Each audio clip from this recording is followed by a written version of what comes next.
Alright, here we are back in the channel. And yesterday I spent about 2 hours making a video designed to show off or to display and talk about purely Pimax crystal related things rather than flight sim related stuff, including local dimming, colors, sound, that sort of thing. And then Pimax updated the firmware for the beta, so I guess I'm going to redo it here and see what's changed. I understand they've made great improvements in the sound files, in the way the sound is handled, especially for the people who have installed the DMAS kit on the Crystal. I'm using the stock speakers, and they're not great, but they come with the headset, and that's more than you can say for say the Arrow, which makes you supply your own headset. It's not necessarily a bad thing, but I understand that with the DMAS it's a lot better. So we'll see if it's better with the standard speakers too.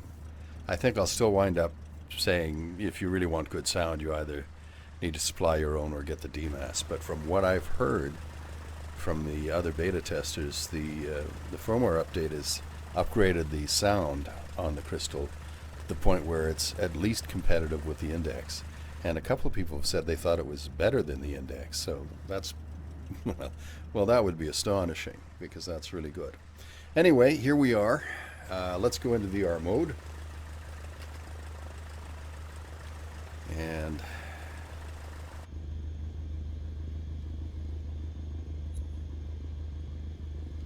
we'll see if I can get this organized here.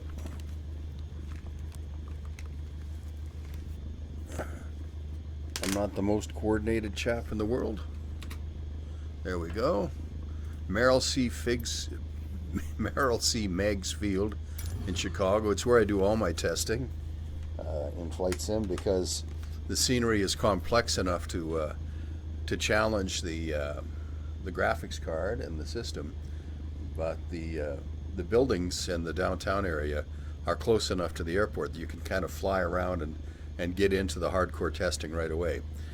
Right now I'm showing 30 frames per second, which is okay. I've certainly played with worse. I'm just going to turn the cabin lighting on for now. Now, here's a question. How much of a difference does local dimming make? Well, I haven't ever really thought about it, so I'm going to put us into the Pimax client software. Good. Device settings.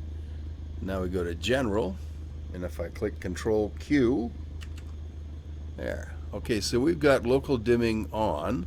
Let's close it. Let's turn it off and see what happens to the picture. All right. Well, it looks a little grayer to me. It doesn't look as dark, that's for sure. People watching my first video on the Pimax Crystal justly noticed, I think accurately noticed, that I spent more than half the video talking about the flight sim instead of the headset. I know the headset is the flavor of the week, and it's the thing that most people are interested in. I apologize for that. This is a flight sim channel, and I'm kind of, I guess that's my passion, is flying and flight sim, so I tend to focus on that. But this particular video is all about the Crystal. So let's talk about what we see. This to me looks like it's a little grayer and the blacks aren't quite as black as they were. I'm going to keep banging the mic with my hands and stuff because I can't see where it is, but and I use my studio mic for these recordings. So let's try this again. Device, General, Control Q, and let's turn local dimming on. Now, there is a later version of the Pimax client that I haven't downloaded yet that will provide me with a sliding scale to change the amount of dimming. Oh yeah, Look, that's noticeably darker. The, the blacks in the cockpit are very black. The sky is darker and it looks much more like night to me. I'm going to have to download my Star Wars Squadrons game again and fire that up. But to me, now again, what you see is not what I'm seeing through the lenses, obviously, because it's at a lower resolution on the screen. You've got twin screens there, so it's not going to be quite as clear for you. And even if it is, it's not a representation of what I see through the lens. It's a representation of what the image screens are presenting, I guess. To really give you any kind of an idea, I'd have to do a through the lens shot. So, and I don't have a camera that's very good for that, so you'll have to rely on my descriptions of what I'm seeing. So with local dimming on, it is noticeably darker, noticeably more real. The silhouette of the city, as I'm looking out through the window, is much, much clearer. It's like it's been outlined with chalk or something, dark charcoal. The city buildings are darker, and the actual image of them is amazing. I can see a lot of lights on. I can see into the hangars. In terms of colors, well, at night I don't have as many colors to choose from, but I've got red and blue. I can see a blue hangar light and blue runway lights that are very clear and bright. And the red lights along the runway are also clear. Cockpit is very clear. And again, there's no way for you to see this in this video, but I'm going to try and describe what I see in terms of horizontal field of view and whether or not it's blurry at the edges. When I'm looking straight ahead, and right now I'm kind of looking at the call sign for the airplane, Alpha Sierra X-Ray Golf Sierra, I'm seeing that very clearly. Actually, I'm going to move in a little closer because I don't normally, in an airplane, I'm not quite that far away from it. And just moving my eyes as I look straight forward, the radio cluster and all of those things are very clear. The gauges to the right on the co-pilot's yoke are legible but not clear if I don't move my head. If I move my head, they're pretty good. And again, I'm still farting around with IPD adjustment and stuff, but I can see things pretty clearly. See, if I look down here at the ADF, I can read the numbers on the ADF. I can read the numbers on the gauges. Everything looks really clear here. And look at the shadow here, the interplay of light and shadow as I move the yoke. It's astonishingly real. The red on the mixture control and the silver in the inset, to me it looks I don't know, it's like I'm back in a Cessna 150, although this is a 152. It's very similar. And the beige of the dash panel, the radios, everything looks really good. In the distance, as I said, yes, I can see it really does look very good. And now let's I've got Pimax clients set at 1.0 for render, which is pretty standard. You can go up to 2.0. And here in the flight sim itself, I have NVIDIA's DLSS on super resolution at performance. I do not have reprojection mode on because I'm playing in OpenXR, and it doesn't seem to work too well with OpenXR. I'm not sure it works on Pimax headsets at all, to tell you the truth. I don't know that much about it. That's kind of a new thing for me, that reprojection mode. NVIDIA Reflex low latency is on. I don't know exactly what that does. It reduces system latency and increases PC responsiveness. Might as well leave it on, I guess. Terrain level of detail is set to 135. I'd like to set that a little bit higher and see what it looks like. But I want to keep getting that that nice detail and a reasonable frame rate. Volumetric clouds low, and if there were crowds, I'd want them low too. Texture resolution high. I have a couple of things on ultra. I'm going to turn them back to high and see what the difference is. I'm going to just set most things on high, I think, rather than ultra. And most of these things I don't think will make a huge difference. But, render resolution does. And AMD fidelity, FX sharpening, I've got that completely off. Well, we'll leave it off for now. So we've got pretty much everything set to high rather than ultra now. It might make some difference in the image. Let's see if it does anything for the frame rate. Well, we boosted the frame rate by 1 frame. It's 30 frames per second now. And remember, here's the specs for this computer, and I'll post them in the comments or in the write-up underneath the video. This is an i9900 CPU with 32 gigs of RAM and an NVIDIA MSI 3090 graphics processor. This was state-of-the-art a couple of years ago.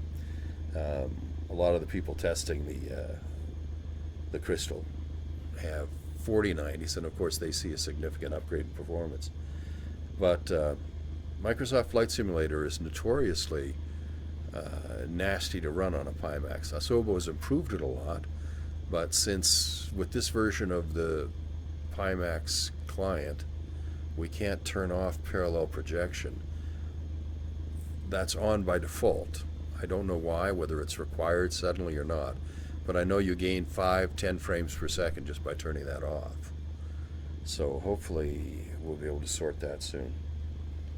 And I could probably gain another couple of frames per second by going to ultra performance with the NVIDIA card. Now let's just see if we can take a little jaunt over the marina, and we'll see how things look in terms of the water, the reflections, if there's any distortion.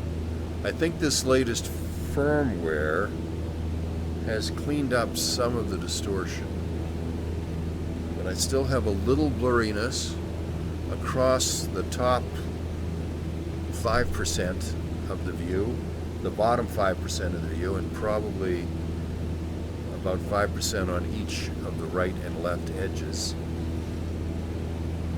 Holy crap, that just looks amazing. The water looks unbelievable. If there were people in those boats, I could see them. If there's anybody dropping a fishing line out, well, probably not at this time of night, right?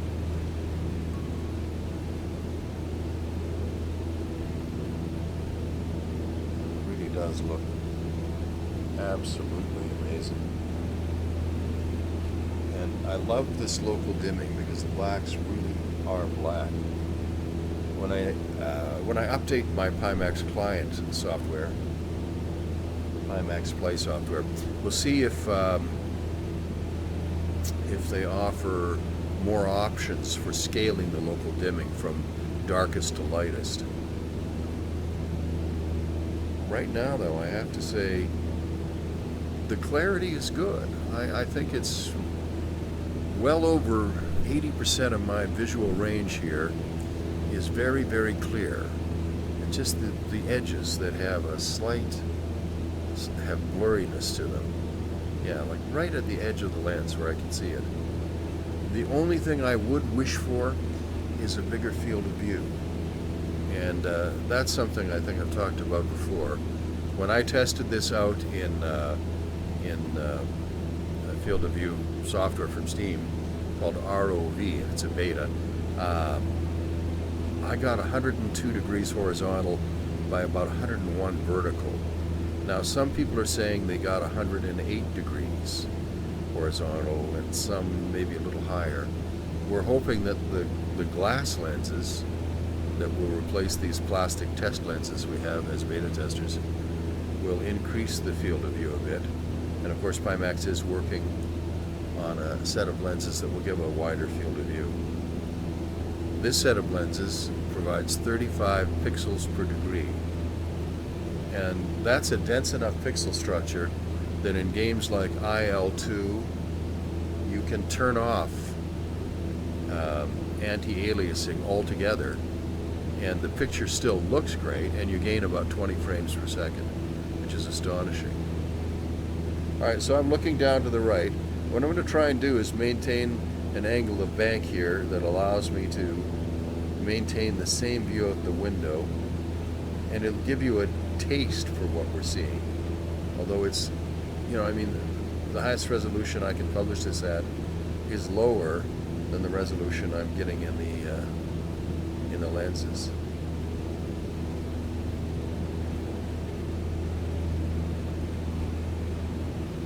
Yeah, it almost feels like if I could get close enough to the buildings and look in the windows, I'd see the night cleaners mopping and vacuuming and doing all the stuff I did as a night cleaner when I was a kid.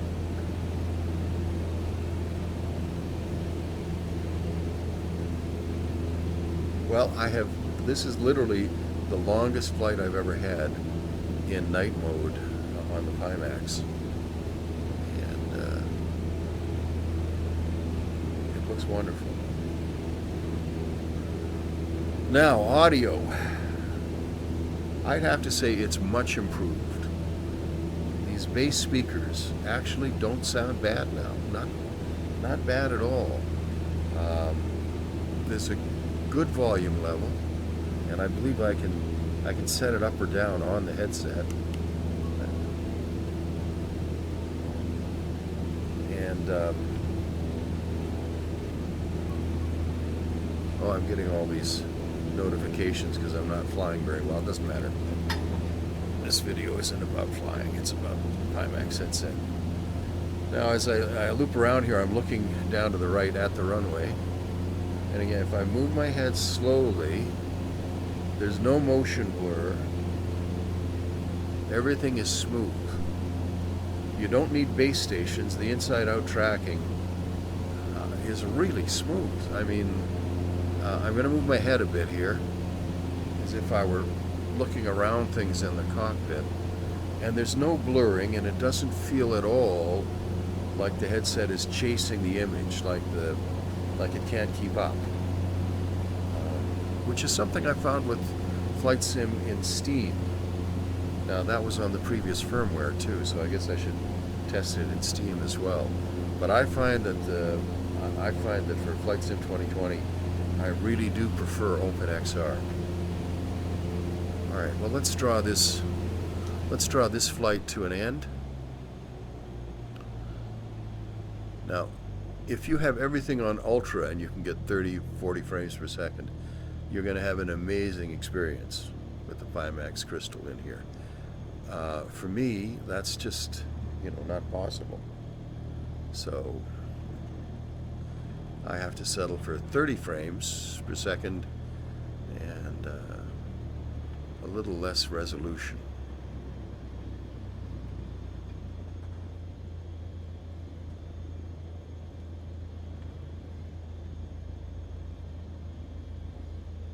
Actually, since this isn't really about flying, this video is about the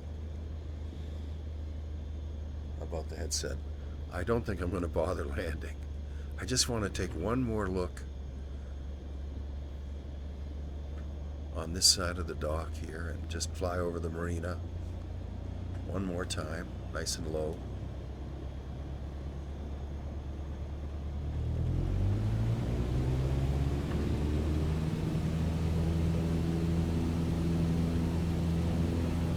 Oh, you can see the light in the trees. I'm telling, I have never seen anything like this. I love my 8KX, but in terms of visual clarity, the 8KX is markedly not as good as the Crystal. Well, and it shouldn't be, because it's not designed with the same number of pixels per degree and so on. There's a different type of lens setup and all that stuff. But this is pretty astonishing. You can see the lights spreading out from the hangar and blooming across the taxiways the way they do in the real world. And I've been flying all this time with my my interior cabin lights on. Well, I should probably turn those off. But anyway, I think that's enough for this video, and I hope it's been useful to you. If you think of other things you'd like to ask about with the Crystal that I haven't covered in this video, and Lord knows I'm not an expert on VR and reviewing, please just let me know in the comments, and I'll see if I can cover it in the next video. So here's our conclusion. Pimax Crystal. Oof. Local dimming is great. Clarity's wonderful. Distortion has been reduced a little bit.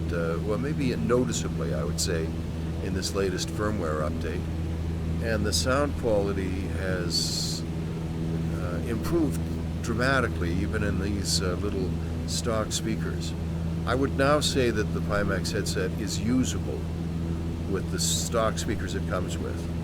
I'd still prefer the DMAS. I mean, if you really want to be immersed, you want the best sound you can get, and that would be the DMAS. But it's certainly usable the way it is now. Okay. Alrighty, well, thank you so much for watching. I really appreciate your stopping by, and I hope you'll join me again in the near future. That would be nice.